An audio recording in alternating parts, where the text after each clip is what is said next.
Shalom Bapak Ibu Saudara yang terkasih di dalam nama Tuhan.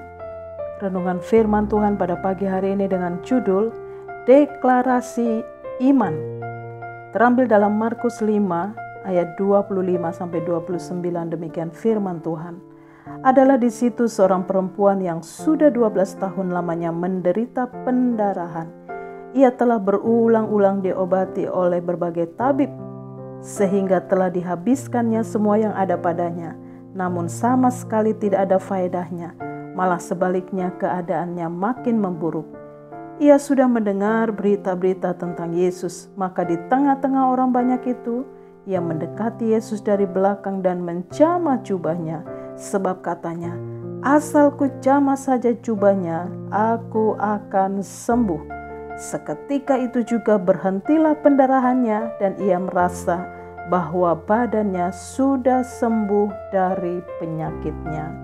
Bapak Ibu Saudara dikasih oleh Tuhan, ini kisah yang sangat luar biasa, kisah yang menarik.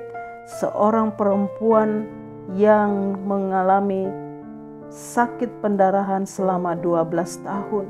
Dia berjuang, dia berulang-ulang berobat kepada tabib sehingga telah dihabiskan semua yang ada padanya, namun sama sekali tidak ada faedahnya. Malah firman Tuhan berkata keadaannya makin memburuk.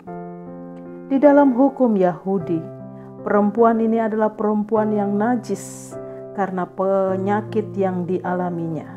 Dan apa saja yang bersentuhan dengan dia bisa langsung menjadi najis. Oleh karena itu ia dikucilkan oleh keluarga dan lingkungannya. Tentu saudara bisa membayangkan bagaimana penderitaan yang sangat berat yang dialami oleh perempuan ini. Bukan saja penderitaan secara fisik, tetapi juga mental dan sosial. Karena penderitaan bukan waktu yang sebentar, tetapi waktu yang lama, yaitu 12 tahun. Firman Tuhan menceritakan bahwa tidak ada seorang pun yang bisa menyembuhkan penyakitnya selama 12 tahun. Namun kisah ini menjadi luar biasa dan menjadi berkat bagi setiap kita atas kesembuhan yang sudah dialami oleh perempuan pendarahan ini. Ada dua kebenaran yang kita bisa belajar. Hal yang pertama adalah ia sudah mendengar berita tentang Yesus sehingga imannya bangkit. Saudara yang terkasih dalam nama Tuhan, iman timbul dari pendengaran dan pendengaran akan firman Tuhan. Kita perlu berhati-hati dalam hal mendengar, karena tidak semua hal yang perlu kita dengar. Jangan masukkan hal-hal yang tidak berguna dan tidak penting.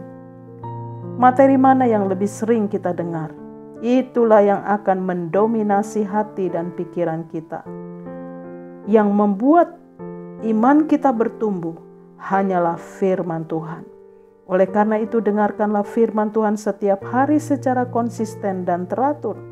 Miliki hati yang haus, hati yang lapar untuk mendengar firman Tuhan, agar iman saudara bisa bertumbuh. Hal yang kedua adalah deklarasi iman. Iman itu perlu dideklarasikan. Perempuan ini berkata, asal saja ku jamah jubahnya, aku pasti sembuh. Meskipun ia belum melihat, namun ia sudah percaya. Sangat penting bagi kita untuk mendeklarasikan jika kita sedang mengalami sakit. Perkatakan dengan iman, aku pasti sembuh. Aku pasti sehat. Aku pasti dipulihkan Tuhan. Dan aku sudah dijamah oleh Tuhan. Bapak Ibu Saudara yang dikasih oleh Tuhan, Tuhan Yesus berkata di ayat yang ke-34, hai anakku, imanmu telah menyelamatkan engkau. Pergilah dengan selamat dan sembuhlah dari penyakitmu. Ini satu kebenaran firman Tuhan yang perlu kita tangkap, bahwa kita perlu senantiasa dengar-dengaran akan firman Tuhan.